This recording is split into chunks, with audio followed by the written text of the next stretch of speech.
হাসি খুশি থাকেন আর কষ্টে থাকেন, সময় তো পার হয়ে যাচ্ছে, সেকেন্ড তো চলে যাচ্ছে, কবর তো সামনে চলে আসছে, আর তো তেমন সুযোগ নাই।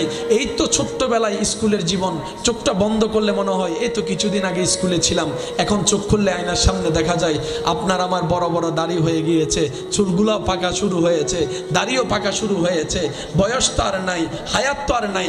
আগের যুগের মানুষ হয়তো 100-150 বছর বাঁচত, এখন তো 40-50 বছর বাঁচাটাও অনেক কঠিন হয়ে যাচ্ছে।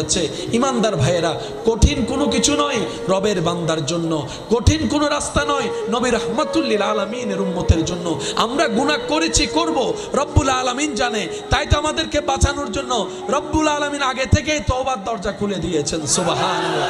রব চাই বান্দা গুনাহ করলেও তুই তওবা করতে ভুলিস না, বান্দা তুই গুনাহ করলেও তুই ভালো কাজ করাটা ছাড়িস না, তুই তওবাটা করে আপন জায়গায় চেষ্টা করে আমলে সালেহ করার চেষ্টা কর সাধ্যমতো।